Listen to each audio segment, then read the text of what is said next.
India आप तक समाचार, कड़वा लेकिन सच। रतनलाल सी बाफना ज्वेलर्स, जहां विश्वास की परंपरा है।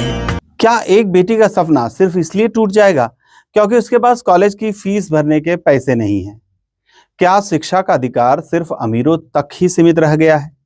जलगांव के जामनेर में एक कॉलेज की छात्रा को सिर्फ फीस न भरने के कारण चालू जैसे अभद्र शब्द का सामना करना पड़ा और पुलिस में केस करने की धमकी भी मिली। आखिर क्यों? क्या निजी कॉलेजों की दादागिरी अब हदें पार कर रही है? देखिए इस चौंकाने वाली खबर की पूरी सच्चाई सिर्फ इंडिया अब तक समाचार। नमस्कार, आप देख रहे हैं इंडिया अब तक समाचार और मैं हूं आनंद शर्मा। आज हम एक ऐसे मुद्दे पर चर्चा करेंगे जो हमारे शिक्षा तंत्र की संवेदनशीलता और निजी शिक्षण संस्थान की मनमानी को उजागर करता है। महाराष्ट्र सरकार जहां बेटियों की शिक्षा के लिए सुविधाएं प्रदान करने की बातें करती है, वहीं जलगांव जिले के जामनेर तहसील के एक कॉलेज में छात्रा के साथ अभद्रता हुई और उसने कई सवाल खड़े कर दिए हैं। सूत्रों के अनुसार इस कॉलेज की एक छात्रा आर्थिक तंगी के कारण अपनी फीस भरने में असमर्थ थी। इस पर कॉलेज के प्रिंसिपल ने न उसे अपमानित किया बल्कि उसे चालू जैसे अभद्र शब्दों से संबोधित भी किया और पुलिस में केस करने की धमकी भी दी। छात्रा ने न्याय की गुहार लगाते हुए जलगांव के आरटीआई एक्टिविस्ट दीपक कुमार गुप्ता से संपर्क किया। Hello. Good afternoon sir. Good afternoon.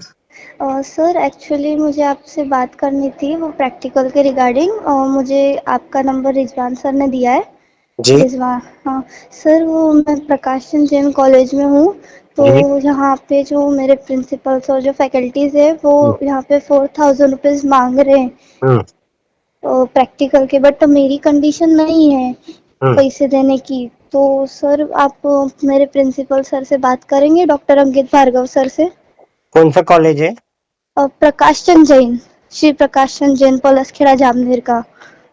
Palaskheda Jamner, हाँ सर। वो रिजवान सर ने कहा कि आप करवा देंगे मेरा काम।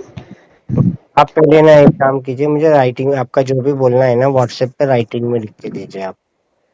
ओके श्योर सर, मैं आपको टेक्स्ट डाल देती हूँ फिर। टेक्स्ट में एक पत्र लिख के, पत्र पे लिख के पूरा आपका डिटेल जो है कॉलेज का डिटेल वगैरह डिटेल ओके पूरा दीजिए। नहीं तो फिर सर आप डायरेक्टली उनसे अभी बात ही कर लेते थे तो ज्यादा अच्छा होता था, क्योंकि अभी मैं कॉलेज में ही हूँ और सर भी यहाँ पे है अवेलेबल। का नंबर वगैरह सब आप उसमें लिख के डालिए, मैं फिर उनसे बात करता हूँ।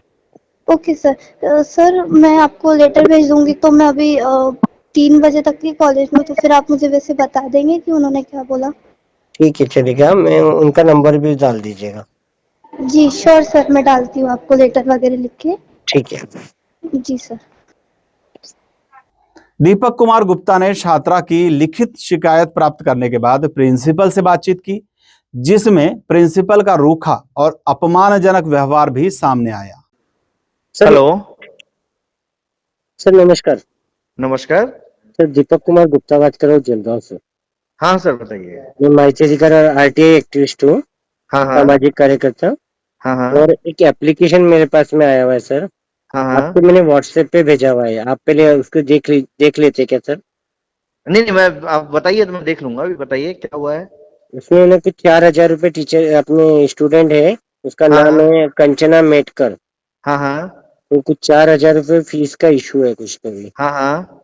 तो आप अगर एक बार एप्लीकेशन का पढ़ लेंगे तो आपको पूरा डिटेल समझ जाएगा। ठीक है ठीक है जी ठीक है, मैं देखता हूँ। हाँ, मैं आपको थोड़ी देर में कॉल करता हूँ। ठीक है ओके।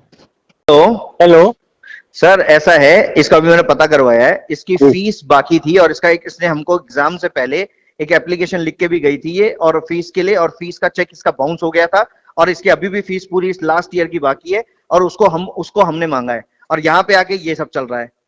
जी, अगर आपको चाहिए तो आप, हमारे पास सारा रिकॉर्ड है, आप आके चेक कर लो। इसका बकायदा 10,000 मैंने ये तो मेरे सामने की बात है, इसको मैंने आउट ऑफ द बॉक्स जाके इसको, मतलब कि इसकी पूरी फीस पेंडिंग थी, फिर भी मैंने कहा कि ठीक है चलो 10,000 का चेक ले लो पोस्ट डेटेड और इसको एग्जाम में बैठने दो, नहीं तो टेक्निकली रूल के मुताबिक इसको बैठने नहीं देना था। फिर इसने 10,000 का चेक दिया और मैं से 10 बार पूछा कि तेरा ये चेक बाउंस नहीं होना चाहिए। इस लड़की का चेक बाउंस हुआ, अभी मेरे को पता चला कॉलेज से। जी। अब आप बताइए मेरे को कि ये कॉलेज को चीट कर रही है और यहाँ सारी चीजें हम पे। अब मैं इसके खिलाफ एफआईआर दर्ज करूंगा, आप आरटीआई लगाइए, जो करिए, मैं इसके खिलाफ एफआईआर दर्ज करूं कि कॉलेज को चीट कर रही है और हम इसकी हर बार सपोर्ट कर रहे हैं और ये हमारे साथ ऐसे कर रही है। कैसे चीट कर रही है सर? अगर किसी की फीस दी नहीं है, हमको हर पागल बना रही है 1-1.5 साल से पूरी। एक बात बताइए, आदमी एग्जाम से पहले पूरे साल की फीस देके जाता है। हमने इसको इतना सपोर्ट किया कि भाई ठीक है, एग्जाम हमको बोली कि एग्जाम के बाद तुरंत बाद हम फीस जमा करा देंगे।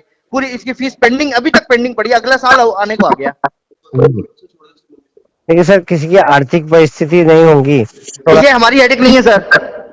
गवर्नमेंट स्कॉलरशिप देती है, हम कॉलेज तो फीस लेगा ना जी। ये सॉरी, ये नहीं चल सकता है जी सर। जो एथिकल है वो एथिकल है। अगर मैं कोर्ट में लेके गया तो सबको घसीट दूंगा कोर्ट के अंदर। किसको? सबको?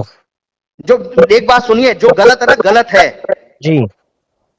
तो इसलिए आप भी अगर जो गलत है उसका गलत के साथ सपोर्ट मत करिए। इसको मैंने इतना सपोर्ट किया, मेरे को अभी पता चला कि इसकी अभी तक फीस जमा नहीं हुई। मैंने अपनी उस पे वो किया था, इसको अलाउ। मैंने आपको क्या गलत बोला हुआ है? क्या कह रहे हैं? तो मैंने कुछ गलत शब्द यूज किया है? नहीं, गलत शब्द की बात नहीं है। ये लड़की बहुत चालू है, ये लड़की बहुत चालू है। मेरे को मैं तो अब आया हूं तो मुझे आके पता चला है। मैंने कहा क्या मजाक चल रहा है यहाँ पे?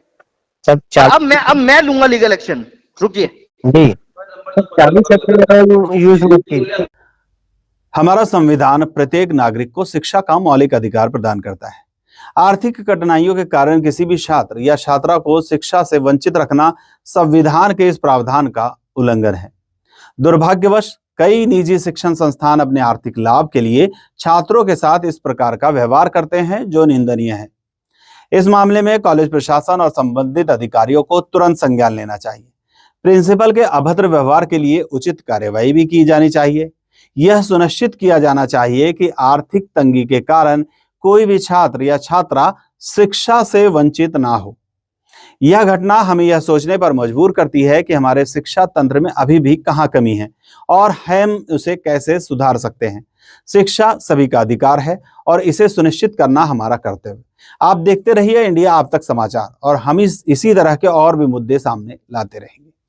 धन्यवाद। गावची नवी ओळख वस्त्रनगरी, घटस्थापनेपासून नवीन वास्तू, सुरेश कलेक्शन्स अँड क्रिएशन, 80 फुटी कांदळदा रिंग रोड, राधाकृष्ण नगर चौक, छत्रपती शिवाजी नगर, जळगाव। सौंदर्य विश्वाची 73 वर्षांची परंपरा, Suresh collections and creation, Jalgaon.